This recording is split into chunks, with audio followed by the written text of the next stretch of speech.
welcome to the Hard Card Podcast, recorded and filmed at Authentic Collectables HQ in Perth, Western Australia. Today we're joined by one of the more interesting characters on the supercars grid. He's a nice guy through and through, but don't think that doesn't mean he's a fierce competitor as well. I'm talking about Tommy Randle. Tom, thanks for joining us. How are you feeling as we rocket towards the Bathurst 1000 now? Thanks, AVL. I'm just trying to contemplate that I'm one of the more interesting characters on the grid. I'm just, Well, you're sort of like I say, you're a nice guy, but you are a hardened competitor as well. It's an interesting mix. That's all I'm saying. You've got to have balance. Is that right? You've got to have balance. I think so. I certainly think so. Hey, first question: any chance you're going to surprise us and show up in that amazing Castrol livery that you ran at Sandown at Bathurst as well? Look, I've been pushing Castrol for that, and pretty much, I'd say 90% of the public, and probably 100% of the public, and 90% of all Castrol employees. Whether or not I meant to say that, but look, unfortunately, no, not for Bathurst. Yeah. They had something prearranged, so, but yeah, it'll be good. I'm pushing hard to see whether or not we could get it back for another round at the end of the year. All being there's two more after that, Gold Coast and Adelaide. So fingers crossed we can get it back because it's pretty cool. But as long as there's a model car made out of it, just hopefully you rev up Will there. But I'm pretty sure there will be. I can see the dollar signs in Will's eyes behind me just thinking about that. That must have been cool to be involved in something that just hit so hard with the fans and resonated with everyone, whether they're a Tickford fan or a Tommy Randle fan or a Ford fan or a Toyota fan or whatever. Everyone loved it. It was so cool. It was, and sort of what's ironic, well, whether it's a coincidence, ironic, is that literally 2 days after we did all that, Toyota announced the return of supercars, and we're like, okay, yeah, we ran a very classic Toyota livery, but I mean, that was pretty funny. But the fact that we got to do that, and I know you guys, AVL and will appreciate the effort that goes into doing a livery like that. And yes, it's not a new livery. But being 125 years of Castrol, it's so iconic.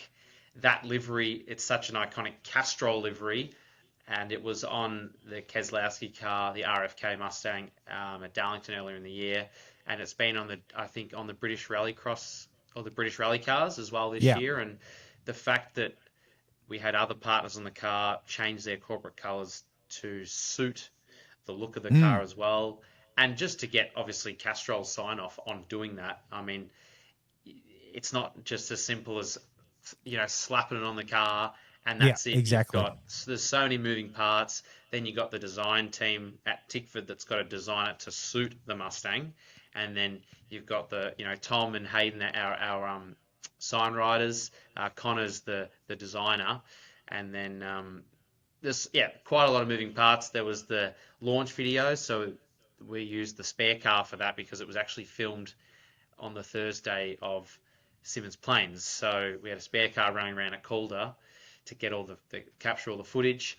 So yeah, basically two cars were wrapped. There were two retro cars wrapped, and to have that end result, the response that we received from everyone to have it on track in the way. Yes, unfortunately we didn't win or get a very good result, but I think it just showed that those sorts of liveries go pretty cool on supercars. And I mean, that's the first time that livery's been on a supercar, and to be the one driving, I think it's the first retro Castrol livery that Tickford's ever done. In terms of full-blown livery. Like, they've done retro Ford or Tickford, ex-Ford cars like the Moffat cars over the years, but they haven't done that livery. So to be able to be driving that, we had custom suits, did a helmet. So yeah, lots of effort, but I felt like it was worth it. It was definitely worth it. It was very cool. It's been a fascinating season for yourself and Tickford. Really, maybe a less explosive start to the year than some, me included, might have expected from this sort of new look, streamlined Tickford team, but some really good results along the way as the season's kind of worn on.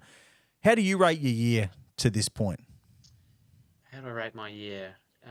It's probably hard to give myself a score. I would say like overall, it's been my strongest year so far, and the first race of the year was probably a bit of a reality check for us. And as you said, we streamlined to two cars, and it certainly wasn't the result that we wanted as a team. But I felt like we came out firing on the Sunday at Bathurst, and finishing fourth there, which was really good. And I feel like that my speed's been overall stronger, and race pace has certainly improved. And yeah, I probably would have liked more podiums, and I would have loved to win by now. And I'd say I let one slip there at Tasmania, which was frustrating. But we've had multiple front row lockouts for the team this year, and another pole position is nice. Podium at SMP, which certainly wasn't expecting that after 12 months prior. And we're second in the team's championship, and I'm in the top 8 in the drivers' championship. So in those aspects, it's been really good. But there's certainly races this year that I've felt certainly haven't gone the way that I would have liked, or probably as a team would have liked, and all that sort of things. And I think going back to two cars though, and I've probably said this to you before, AVL, that it certainly makes it a lot easier in terms of the dialogue within the team, the efficiencies, preparing two cars, and just having sort of two sets of data to look at between Cam and myself. And Cam and I have known each other for such a long time that we get along really well and help each other out when we need to. Obviously, we still want to beat each other on the track, which is a healthy rivalry, I guess. And I think that's probably half the reason why we are where we are. But there's still a bit of a gap to the Triple Eight guys. But I think we've shown in periods of the year that we can take it to those guys. It's just trying to make it probably more consistent than we have. So, but certainly, I feel like as a team, there's been rounds where our race pace has certainly stepped up, and it's cool that there's been multiple occasions where Cam and I have been the lead two cars at the start of a race. So I've just got to make it stay that way till the end of the race.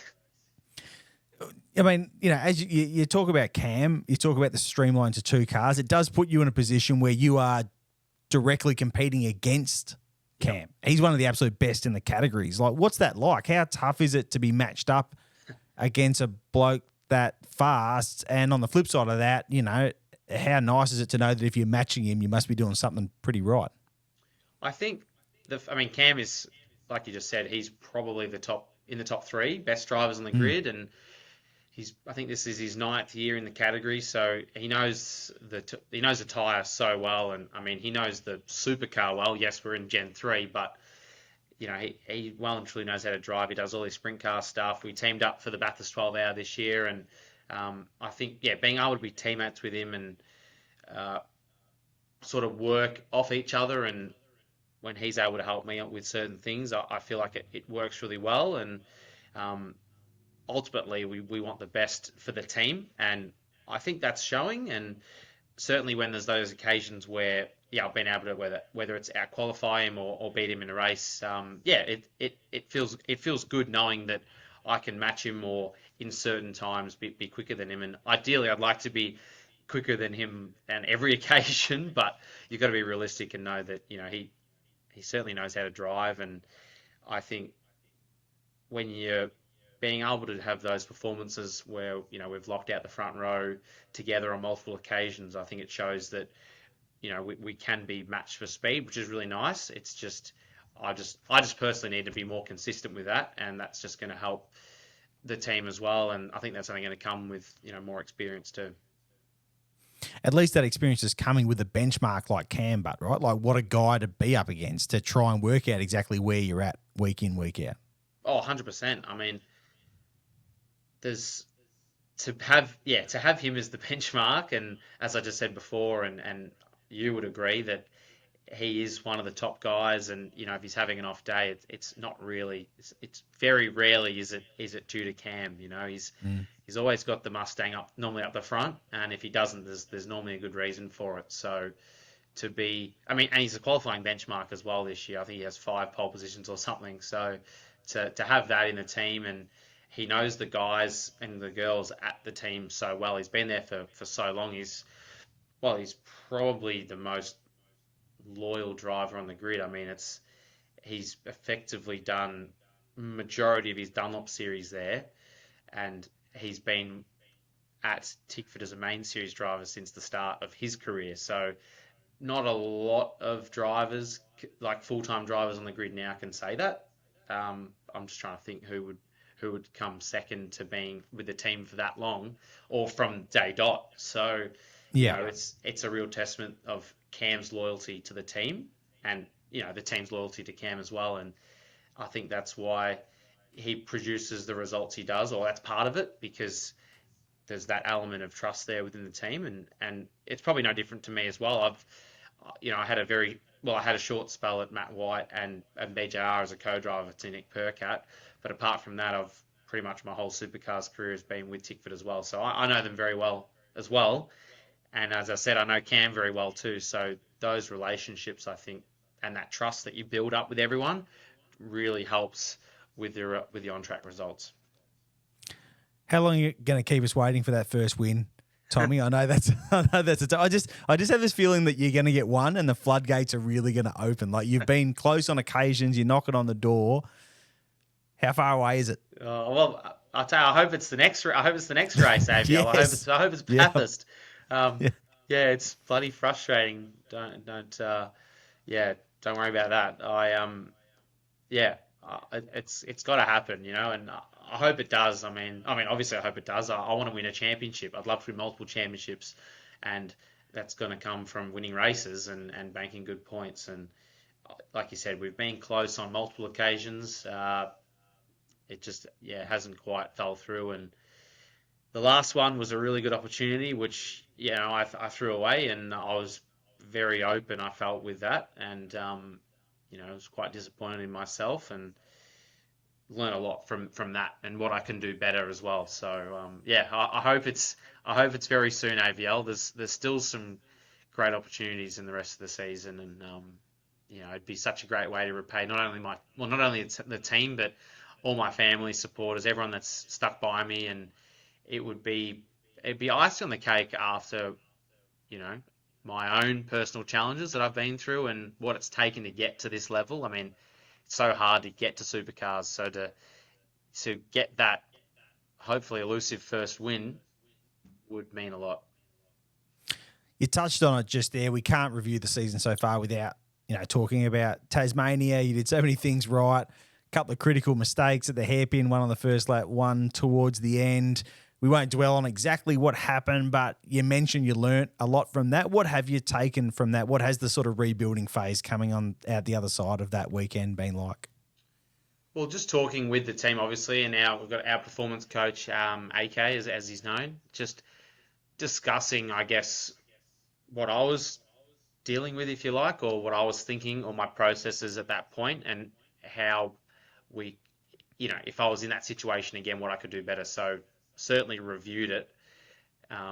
It's very easy to, and it's probably what I would have liked to do, but just forget that it happened. But you can't. I have to understand if I'm in that situation, what I can do better. And I know I can do better in that situation because I do have a lot of experience, maybe not in supercars, although I have, still, this is my third full-time year, but just in racing in general, I've been in a lot of situations in the past, and I think that was just a really good reminder of just how being calm and collected when you can get very hot under the collar, and what that can do for the result and what can happen on track. So, it's easy looking back now at it, but I can guarantee when you're in the heat of the moment, you understand. And I think that's part of the reason why when I went up to apologise, Jamie was so good about it, because he's lived it and he's experienced it himself. In that review, was there more focus on what happened at the start of the race or at the end of the race, or was it both factors? Because they obviously both contributed to the result as a whole. I think there was, I know what I did wrong at the start, and then at the end it was sort of a different thing. I think it was a case of knowing that you've got really good speed and getting frustrated, thinking you should be further up the road than you are, and sometimes you just need it. I needed to consolidate that and take what would have been excellent points, not only for myself but also for the team. And that's probably one of the most frustrating things, apart from obviously ruining someone else's race. In this instance, it was Brock's race, and he was really good about it when I went up and apologised to him. And I think that's a really, as much as what happened on track sucked, and I don't intentionally want to ruin anyone's race. Being able to just be the bigger man and going up and apologising, hopefully that element can be taken away for the younger generation, and know that it's okay, and it's a good thing to be able to admit or own a mistake, because I think there's a lot of people coming through the ranks that probably feel it's okay not to go up and say something. So yeah. Have you had a chance to clear the air with Mark Dutton at all? We haven't, to be honest, we haven't really we haven't spoken since the hearing, and yeah, that's about it. So yeah, no, I steered clear of Triple Eight at Sandown. So yeah, but no, I haven't spoken to him. So yeah. Well, it's Bathurst week, so let's turn our attention to the great race. Mount Panorama is a pretty gnarly circuit. Are you at the point in your career, between being a co-driver and a full-timer, where you feel you can roll up and attack the place pretty quickly? I'd like to think so. I think having done round one this year there, and we were on the hard tyre, and as I said a bit earlier in the show, we finished fourth on the Sunday, and we're in the shootout there. So going into the round, it's nice to have that bit of confidence, knowing that I can, qualify at the front at that track. It is such a crazy circuit that the middle sector is quite unique in terms of any middle sector in any racing track. It comes down so much to the driver, and I mean, ideally, yes, you want to have a car under you that's doing all the things you want it to do, but there's still a lot that you've got to lay on the line to maximise the time, and getting close to the walls, nailing your braking. You're literally dancing the pedals all the way down the hill, down Skyline, the S's into the elbow, and qualifying, albeit it's a 161 lap race, qualifying still makes the race a lot easier. And yeah, I'd like to say I'm confident that we can have the speed. In terms of the win, I don't think anyone could tell you going into the race that they're confident they'll win, because it's too long of a race. There's too many things that can happen, and you don't want to go in there with high expectations and for it to all go wrong. And we've seen in the past, I've been watching so many races back. I always do it this time of year, AVL, and there's so many cars that you think are contenders, and then things happen, and then they're out, and vice versa. You might think a car's not in contention at the start, and then as the day goes on, their car, the track comes to the car and to the drivers, and things just sort of work out. So it's a race of attrition, and it's a race where you got to minimise mistakes. So I think if we can do that, work well as a team, get through all the sessions really well, I'd love to be in the top 10 shootout for that race. That's a bucket list item, and obviously to win it, that would, I don't know how I'd celebrate, to be honest. I think it'd be a bloody whirlwind, AVL. I'd probably be running up Mountain Straight in my jocks, I reckon. You go straight to the Speedcafe green room on the Sunday night. That's what you do if you win. That's yeah? You should Is do. That a bit of a you plug? should do that. You should do that anyway, Tommy. I'll hook you up with some tickets. Like you say, with the race itself, there's so little. Oh, sorry. There's so much that can fall outside of your own control, even to the fact where you're not even the only one driving your own car. But I guess that's where qualifying does become the kind of barometer of outright pace, because that's what you can sort of control. So do you think that goal of reaching the shootout is a realistic one?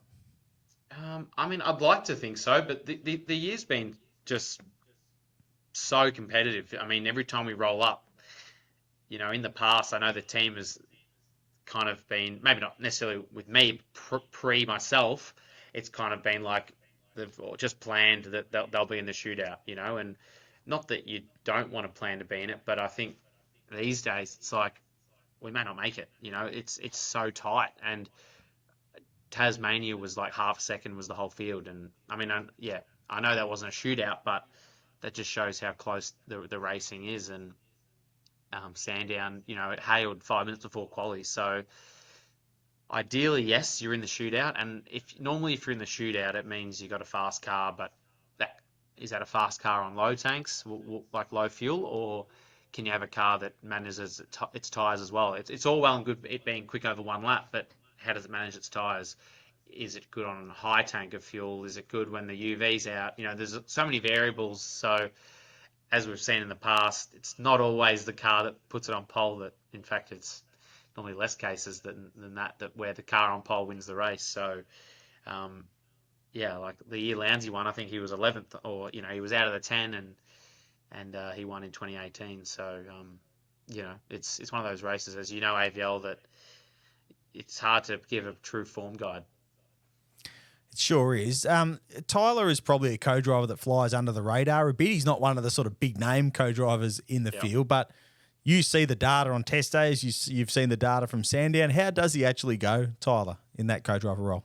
Yeah, he goes really well, and Tyler's no slouch. I mean, he's done Super 2 multiple years. Well, for multiple years, he's a Super 2 race winner.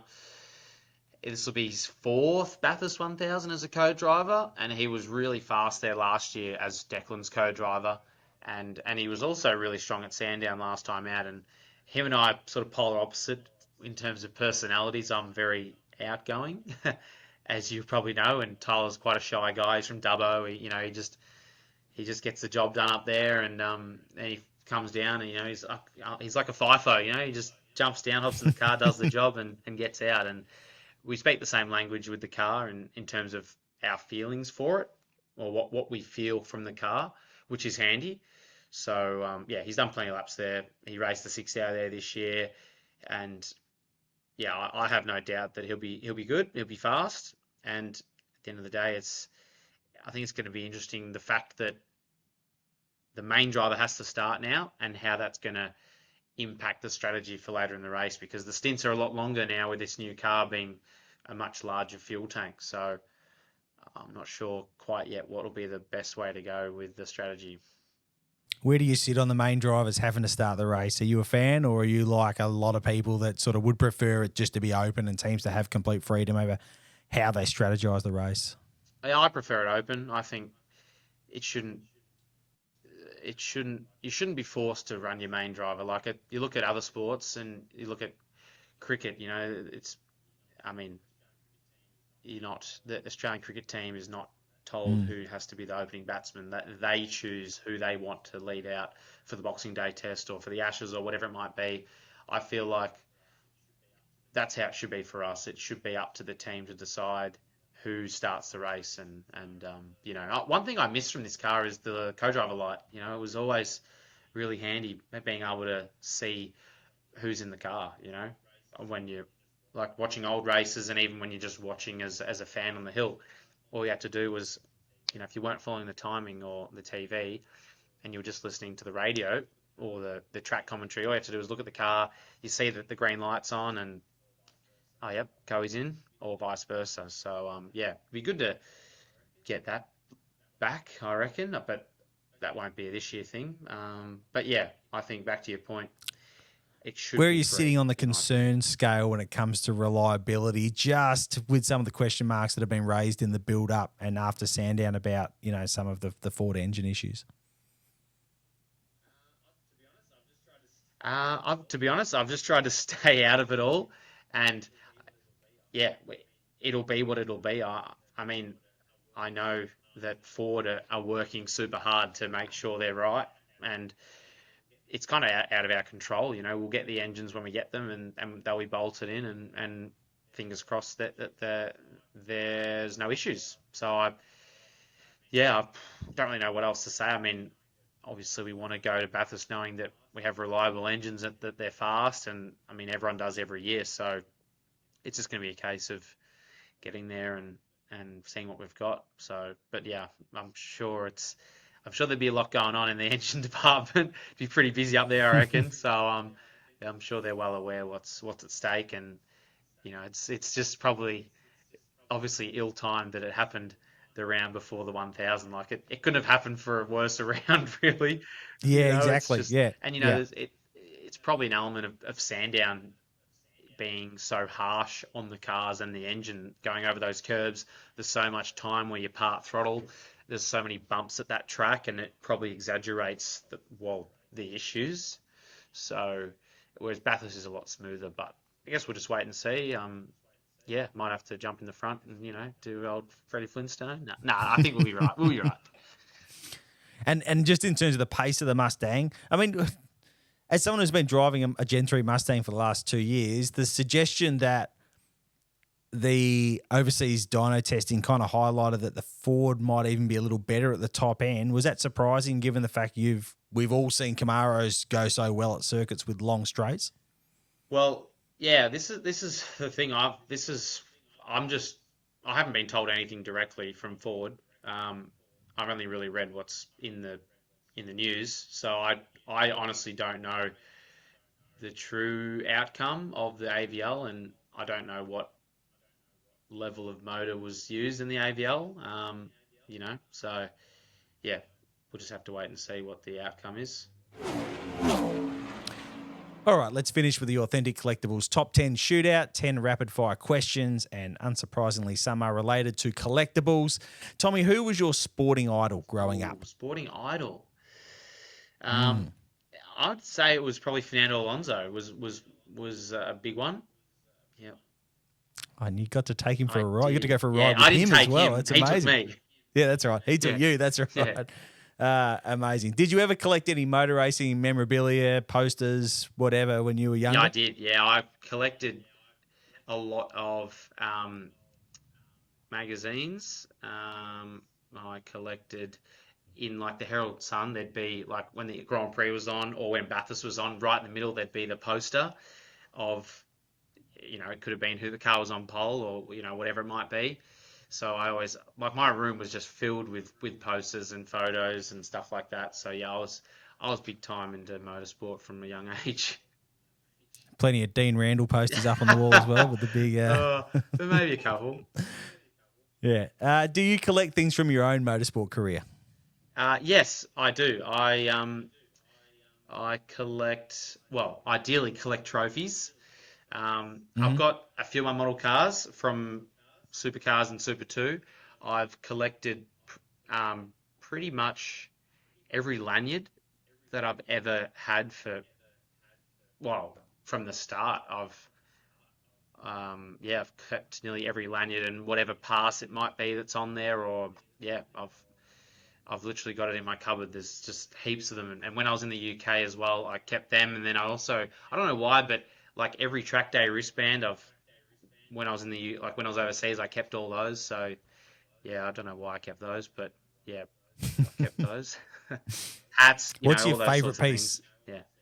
What's your favorite piece of Tommy Randle Oh, memorabilia? favorite. Geez, you really put me on the spot here. Is this why what are they called? What are these questions called? The top 10. This is rapid fire, Yeah, mate. right. Okay. This is the top 10 shootout. The Yeah, pressure's on. right. I don't know. There's too many to choose from, but I'd say one that sticks out would be a signed Castrol Fernando Alonso poster from when he took me for a hot lap.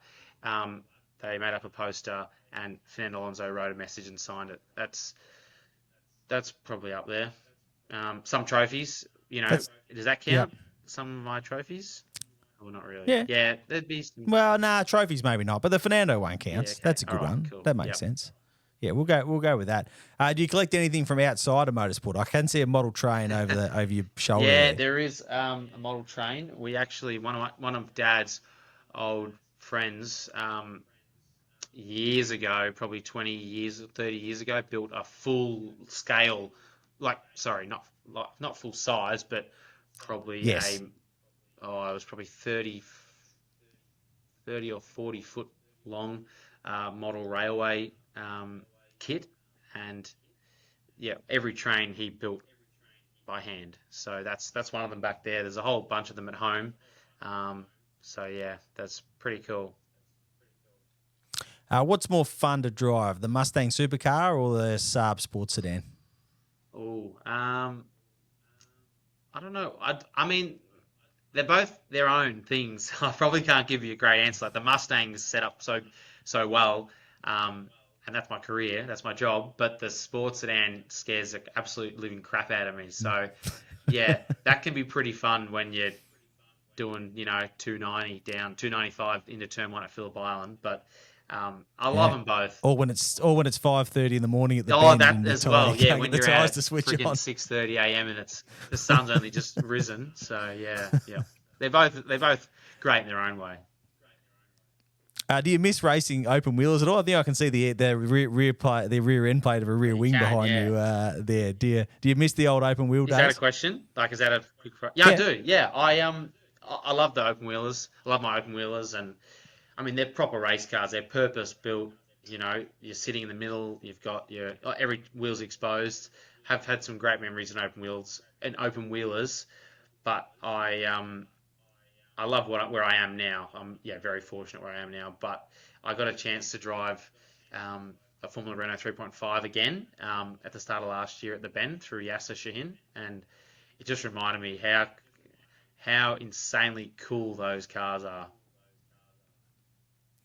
Outside of supercars, through all the junior stuff that you've done at home and abroad, who impressed you most as a driver? Because you've raced against some guys that have gone on to some pretty high places. You mean that I raced against, or? Yeah. I mean, it probably has to be Lando Norris. He was probably, the most impressive. I mean, he was, he did that much testing away from the races as well. So going into every racing category that he did, he was so well prepared, and then even into F1, he did so many private days in F1 cars that he was ready to go. But I just missed the window of Oscar, but I'd say Oscar now is pretty bloody impressive. But in terms of someone I raced against, it'd be Lando and probably Colton Herta. Favourite circuit, and Bathurst doesn't count for this one. Tell me, so you've raced all over the world. Circuit. What else you got? I think it'd have to be Spa-Francorchamps, or I really enjoyed Red Bull Ring and Brands Hatch. Did you race the 3.5 at Spa? No, I didn't. I unfortunately not. No, I raced British F3 and Formula Renault 2 later. So yeah, that was I actually won that race in British F3, which was cool. So yeah, there's so many tracks it's hard to give one, but yeah, I'd say Spa. It's just such a unique circuit. Yeah. And last question, how many hours a week do you practice the piano? Well, good question. Some weeks 0, some weeks a little bit. Depends if I've got a need to. Normally after a race meeting, I will just jump on and tickle the ivories, and then if I've got if someone wants me to play somewhere, or I'll get back on the piano. So you got someone you want to impress with your skills? Yeah, that's it. Try and pick a restaurant that's got a piano there, But I might be getting on the piano again sooner rather than later, and you might even see it. Oh, what a hit! Well, thanks for joining us, Tommy, and best of luck for the Bathurst 1000. Mate. Thank you very much, AVL. See you then. We'll be back in the next couple of weeks with a new episode of the Hard Card Podcast. Don't forget to subscribe to the Authentic Collectables YouTube channel and hit the little bell to make sure you never miss an episode.